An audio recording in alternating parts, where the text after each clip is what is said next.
ನಾಳೆ ನವೆಂಬರ್ 8 ಶನಿವಾರ ಅತ್ಯಂತ ಶ್ರೇಷ್ಠ ಹಾಗೂ ಶಕ್ತಿಶಾಲಿ ಕಾರ್ತಿಕ ಮಾಸ ಕೃಷ್ಣ ಪಕ್ಷದ ಸಂಕಷ್ಟಹರ ಚತುರ್ಥಿಯನ್ನು ಆಚರಿಸಲಾಗುತ್ತದೆ. ಕಾರ್ತಿಕ ಮಾಸದಲ್ಲಿ ಬರುವ ಸಂಕಷ್ಟಹರ ಚತುರ್ಥಿಗೆ ಹೆಚ್ಚಿನ ಮಹತ್ವ ಹಾಗೂ ಶಕ್ತಿ ಇದೆ. ನಮಗೆ ಎಷ್ಟೇ ದೊಡ್ಡ ಕಷ್ಟ ಬಂದರೂ ಸರಿ, ಈ ಸಂಕಷ್ಟಹರ ಚತುರ್ಥಿಯಂದು ವಿಘ್ನಗಳನ್ನು ನಿವಾರಿಸುವ ಗಣಪತಿಯನ್ನು ಪೂಜಿಸಿದರೆ ಸಾಕು, ನಿಮ್ಮ ಕಷ್ಟಗಳೆಲ್ಲ ತಕ್ಷಣವೇ ದೂರವಾಗಿ ನಿಮ್ಮ ಮನೆಗೆ ಒಳ್ಳೆಯ ದಿನಗಳು ಪ್ರಾರಂಭವಾಗುವುದಲ್ಲದೆ ಬಯಸಿದ ಕೋರಿಕೆಗಳೆಲ್ಲವೂ ಕೂಡಲೇ ನೆರವೇರುತ್ತದೆ. ಪ್ರತಿಯೊಂದು ಸಂಕಷ್ಟಹರ ಚತುರ್ಥಿಯನ್ನು ಒಂದೊಂದು ಹೆಸರಿನಿಂದ ಪೂಜಿಸಿ ಆರಾಧಿಸಲಾಗುತ್ತದೆ. ಹಾಗೆಯೇ ಕಾರ್ತಿಕ ಮಾಸದ ಈ ಸಂಕಷ್ಟಹರ ಚತುರ್ಥಿಯನ್ನು ಗಣಾಧಿಪ ಸಂಕಷ್ಟಹರ ಚತುರ್ಥಿ ಎನ್ನುವ ಹೆಸರಿನಿಂದ ಕರೆಯಲಾಗುತ್ತದೆ. ಚತುರ್ಥಿ ತಿಥಿ ಸಮಯ ನವೆಂಬರ್ 8 ಬೆಳಿಗ್ಗೆ 7:32 ಪ್ರಾರಂಭವಾಗಿ ನವೆಂಬರ್ 9 ಬೆಳಗಿನ ಜಾವ 4:25 ಮುಕ್ತಾಯವಾಗುತ್ತದೆ. ಚಂದ್ರೋದಯದ ಸಮಯ ನಾಳೆ ರಾತ್ರಿ 8:39. ಈ ದಿನ ಪ್ರತಿಯೊಬ್ಬರೂ ಗಣಪತಿಯನ್ನು ತಪ್ಪದೆ ನಿಮ್ಮ ನಿಮ್ಮ ಅನುಕೂಲಕ್ಕೆ ತಕ್ಕಂತೆಯಾದರೂ ಪೂಜಿಸಿ ಆರಾಧಿಸಿ. ಕಾರ್ತಿಕ ಮಾಸದಲ್ಲಿ ಬರುವ ಸಂಕಷ್ಟಹರ ಚತುರ್ಥಿಯ ದಿನ ಗಣಪತಿಯನ್ನು ಪೂಜಿಸಿದರೆ ಗಣಪತಿಯ ಆಶೀರ್ವಾದದ ಜೊತೆ ವಿಶೇಷವಾಗಿ ಶಿವ ಪಾರ್ವತಿಯರ ಅನುಗ್ರಹವೂ ಸಹ ಸುಲಭವಾಗಿ ಲಭಿಸುತ್ತದೆ. ನಾಳೆಯ ದಿನ ವಿಶೇಷವಾಗಿ ಸ್ನಾನದ ನೀರಿಗೆ ಕಪ್ಪು ಎಳ್ಳನ್ನು ಸೇರಿಸಿ ಸ್ನಾನ ಮಾಡಿದರೆ ನಿಮ್ಮ ಜಾತಕದಲ್ಲಿರುವ ದುರಾದೃಷ್ಟವೆಲ್ಲ ದೂರವಾಗಿ ಅದೃಷ್ಟ ಒಲಿದು ಬರುತ್ತದೆ. ಹಾಗೆಯೇ ನಿಮ್ಮ ಮನೆಯನ್ನು ಅರಿಶಿನ ನೀರಿನಿಂದ ಅಥವಾ ಗೋಮೂತ್ರದಿಂದ ಶುದ್ಧಿ ಮಾಡಿಕೊಂಡು ಮನೆಯ ಹೊಸ್ತಿಲುಗಳಿಗೆ ಅರಿಶಿನ ಹಚ್ಚಿ ಮನೆಯ ಬಾಗಿಲ ಮುಂದೆ ಅಕ್ಕಿ ಹಿಟ್ಟಿನಿಂದ ರಂಗೋಲಿ ಹಾಕಿ. ಹಾಗೆಯೇ ನಾಳೆ ತಪ್ಪದೆ ಮನೆಯ ಮುಖ್ಯ ದ್ವಾರಕ್ಕೆ ಸ್ವಸ್ತಿಕ್ ಚಿಹ್ನೆ ಹಾಕಿದರೆ ಅತ್ಯಂತ ಶ್ರೇಷ್ಠ.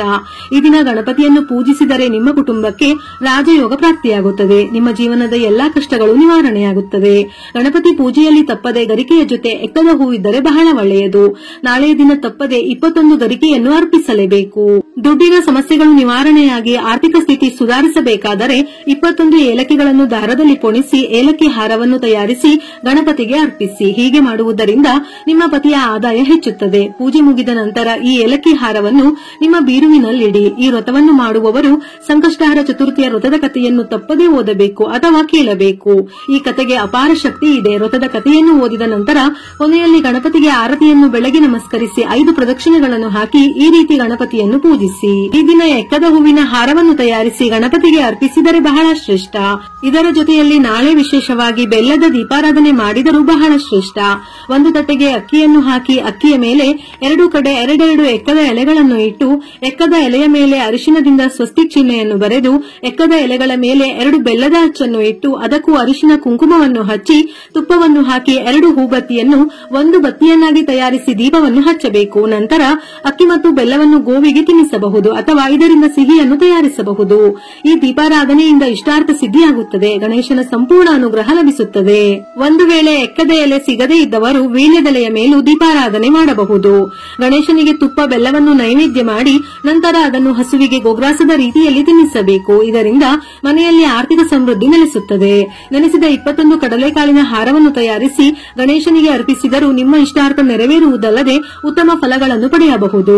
ಗಂ ಗಣಪತಿಯೇ ನಮಃ ಈ ಮಂತ್ರವನ್ನು 21 ಬಾರಿಯಾದರೂ ತಪ್ಪದೇ ಜಪಿಸಿ.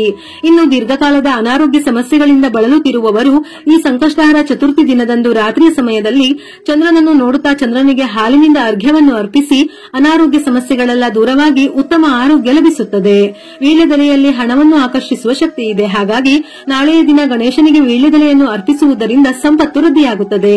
ನಿಮ್ಮ ಕುಟುಂಬದಲ್ಲಿರುವ ಎಲ್ಲಾ ಸಮಸ್ಯೆಗಳು ದೂರವಾಗಿ ನಿಮ್ಮ ಕುಟುಂಬಕ್ಕೆ ಸುಖ ಸಂತೋಷ ಸಂಪತ್ತು ಬರಲು ಮನೆಯಲ್ಲಿರುವ ಅಷ್ಟ ದಾರಿದ್ರ್ಯಗಳು ದೂರವಾಗಿ ಹಣವು ವೃದ್ಧಿಯಾಗಿ ನಿಮ್ಮ ಮನೆಗೆ ಬರಬೇಕೆಂದರೆ ಈ ಸಂಕಷ್ಟಹರ ಚತುರ್ಥಿಯ ದಿನದಂದು 1 ನಿಂಬೆ ಹಣ್ಣನ್ನು ಕೆಂಪು ಬಟ್ಟೆಯಲ್ಲಿ ಕಟ್ಟಿ ನಿಮ್ಮ ಮನೆಯ ಮುಖ್ಯ ಬಾಗಿಲಿಗೆ ಕಟ್ಟಿ. ಗಣಪತಿಯ ಅನುಗ್ರಹದಿಂದ ನಿಮ್ಮ ಮನೆಗೆ ಸಮೃದ್ಧಿ ಲಭಿಸುತ್ತದೆ. ಕೆಂಪು ಬಣ್ಣದ ಹೂವುಗಳಿಂದ ಗಣಪತಿಯನ್ನು ಪೂಜಿಸಿದರೆ ನಿಮ್ಮ ಪೂಜೆಗೆ ದುಪ್ಪಟ್ಟು ಪುಣ್ಯ ಸಿಗುತ್ತದೆ. ಅದರಲ್ಲೂ ಗಣಪತಿ ಪೂಜೆಯಲ್ಲಿ ದಾಸವಾಳ ಹೂವಿದ್ದರೆ ತುಂಬಾ ಶ್ರೇಷ್ಠ.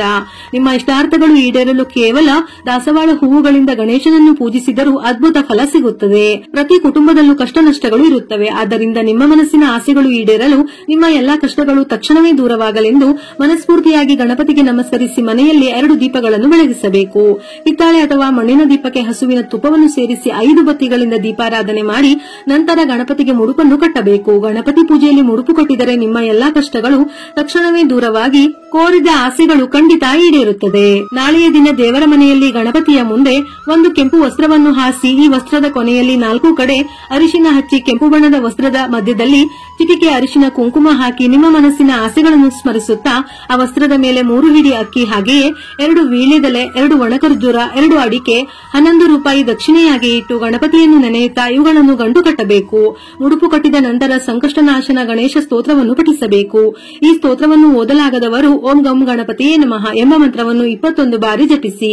ಸೂರ್ಯಾಸ್ತದ ನಂತರ ಅಂದರೆ ಸಂಜೆ 6 ಗಂಟೆಯ ನಂತರ ಮತ್ತೆ ಸ್ನಾನ ಮಾಡಿ ಪೂಜಾ ಕೋಣೆಯಲ್ಲಿ ಒಂದು ದೀಪ ಬೆಳಗಿಸಿ ಗಣಪತಿಗೆ ನಮಸ್ಕರಿಸಿ ಪೂಜಾ ಕೋಣೆಯಲ್ಲಿರುವ ಮುಡುಪನ್ನು ಬಿಚ್ಚಿ ಆ ಮುಡುಪಿನಲ್ಲಿರುವ ಅಕ್ಕಿಯಿಂದ ಬೆಲ್ಲದ ಪಾಯಸವನ್ನು ತಯಾರಿಸಿ ಗಣಪತಿಗೆ ನೈವೇದ್ಯವಾಗಿಟ್ಟು ನಂತರ ನೈವೇದ್ಯವನ್ನು ಮನೆಯಲ್ಲಿರುವ ಪ್ರತಿಯೊಬ್ಬರು ಪ್ರಸಾದವಾಗಿ ಸ್ವೀಕರಿಸಬೇಕು. ಈ ರೀತಿಯಾಗಿ ಸಂಕಷ್ಟಹರ ಚತುರ್ಥಿ ದಿನದಂದು ಗಣಪತಿಯನ್ನು ಪೂಜಿಸಿದರೆ ನಿಮ್ಮ ಎಲ್ಲಾ ಕಷ್ಟಗಳು ತಕ್ಷಣವೇ ದೂರವಾಗಿ ಕೋರಿದ ಆಸೆಗಳು ತಕ್ಷಣವೇ ಈಡೇರುತ್ತದೆ. ಈ ಮುಡಿಪನ್ನು ಕಟ್ಟಲು ಸಾಧ್ಯವಾಗದಿದ್ದರೆ ಗಣಪತಿ ದೇವಸ್ಥಾನಕ್ಕೆ ಹೋಗಿ ದೀಪ ಬೆಳಗಿ 3 ಪ್ರದಕ್ಷಿಣೆಯನ್ನು ಹಾಕಿ ನಮಸ್ಕಾರ ಮಾಡಿ ವಿನಾಯಕನಿಗೆ ಗರಿಕೆಯನ್ನು ಸಮರ್ಪಿಸಿದರೆ ಅನೇಕ ಶುಭ ಫಲಿತಾಂಶಗಳು ದೊರೆಯುತ್ತವೆ. ಗರಿಕೆ ಎಂದರೆ ಗಣಪತಿಗೆ ಬಹಳ ಪ್ರಿಯವಾದದ್ದು. ಹಾಗಾಗಿ ಈ ಸಂಕಷ್ಟಹರ ಚತುರ್ಥಿಯ ದಿನದಂದು ಗರಿಕೆಯಿಂದ ಗಣಪತಿಯನ್ನು ಪೂಜಿಸಿದರೆ ಕೋಟಿ ಜನ್ಮಗಳ ಪುಣ್ಯ ಫಲ ಲಭಿಸುತ್ತದೆ. ದೀಪಾರಾಧನೆ ಹಾಗೂ ಮುಡುಪು ಕಟ್ಟಿ ಪೂಜೆ ಮಾಡದವರು ನಾಳೆ ಬೆಳಿಗ್ಗೆ ಎಳ್ಳಿನ ಎಣ್ಣೆ ಅಥವಾ ಸಾಸಿವೆ ಎಣ್ಣೆಯಿಂದ ದೀಪವನ್ನು ಬೆಳಗಿ ಸಂಜೆ ತುಪ್ಪದ ದೀಪವನ್ನು ಬೆಳಗಿದರೆ ತುಂಬಾ ಒಳ್ಳೆಯದು. ಪೂಜೆಯ ಸಮಯದಲ್ಲಿ ಗಣೇಶನಿಗೆ ಸಂಬಂಧಪಟ್ಟ ಗಣೇಶ ಅಷ್ಟೋತ್ತರ, ಗಣಪತಿ ಉಪನಿಷತ್, ವೇದ ಮಂತ್ರಗಳನ್ನು ಪಠಿಸಬಹುದು. ಸಂಕಷ್ಟಹರ ಸ್ತೋತ್ರ, ವಕ್ರತುಂಡ ಮಹಾಕಾಯ ಅಥವಾ ಯಾವುದಾದರೂ ಗಣೇಶನಿಗೆ ಸಂಬಂಧಪಟ್ಟಂತಹ ಮಂತ್ರ ಶ್ಲೋಕಗಳನ್ನು ಸಂಕಷ್ಟಹರ ಚತುರ್ಥಿ ವೇಳೆ ಪಠಿಸಬಹುದು.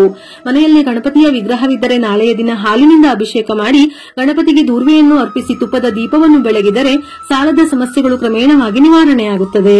ನಾಳೆ 2 ಶುದ್ಧವಾದ ಎಕ್ಕದ ಎಲೆಯನ್ನು ತಂದು ಅದಕ್ಕೆ ಅರಿಶಿನದಿಂದ ಸ್ವಸ್ತಿ ಚಿಹ್ನೆಯನ್ನು ಬರೆದು ಅರಿಶಿನ ಕುಂಕುಮ ಹಚ್ಚಿ ಮನೆಯ ಮುಖ್ಯದ್ವಾರದ ಬಾಗಿಲಿಗೆ ಕಟ್ಟಿದರೆ ಬಹಳ ಅದೃಷ್ಟ. ಯಾವುದೇ ರೀತಿಯ ಕೆಟ್ಟ ಶಕ್ತಿಗಳಿದ್ದರೂ ನಿವಾರಣೆಯಾಗಿ ಮನೆಯಲ್ಲಿ ಸಂಪತ್ತು ವೃದ್ಧಿಯಾಗುತ್ತದೆ. ಸಂಕಷ್ಟಹರ ಚತುರ್ಥಿಯನ್ನು ಆಚರಿಸುವುದರಿಂದ ಪುತ್ರ ಸಂತಾನ ಪ್ರಾಪ್ತಿ, ಕುಜದೋಷ ನಿವಾರಣೆ, ಆರ್ಥಿಕ ಸಮಸ್ಯೆಗಳು, ಅನಾರೋಗ್ಯ ಸಮಸ್ಯೆಗಳು, ಉದ್ಯೋಗ ವ್ಯವಹಾರ ಸಮಸ್ಯೆಗಳು, ಹೀಗೆ ಎಷ್ಟೇ ಸಮಸ್ಯೆಗಳಿದ್ದರೂ ನಿವಾರಣೆಯಾಗುತ್ತದೆ. ಒಂದು ವೇಳೆ ವ್ರತವನ್ನು ಮಾಡದೇ ಇದ್ದರೂ ಸಹ ಗಣಾಧಿಪ ಸಂಕಷ್ಟಹರ ಚತುರ್ಥಿಯ ದಿನ ಈ ಮೇಲಿನ ಪರಿಹಾರಗಳನ್ನು ಮಾಡಿದರೆ ದುಪ್ಪಟ್ಟು ಫಲ ಸಿಗುವುದಲ್ಲದೆ ಗಣೇಶನ ಸಂಪೂರ್ಣ ಅನುಗ್ರಹ ಪ್ರಾಪ್ತಿಯಾಗುತ್ತದೆ. ಉದ್ಯೋಗದ ಪ್ರಯತ್ನ ಮಾಡುವವರು ಈ ಸಂಕಷ್ಟಹರ ಚತುರ್ಥಿಯಂದು ಓದುತ್ತಿರುವ ವಿದ್ಯಾರ್ಥಿಗಳಿಗೆ ಪುಸ್ತಕ ಹಾಗೆಯೇ ಪೆನ್ಗಳನ್ನು ದಾನವಾಗಿ ನೀಡಿ ನೀವು ಬಯಸಿದ ಉದ್ಯೋಗ ಲಭಿಸುತ್ತದೆ.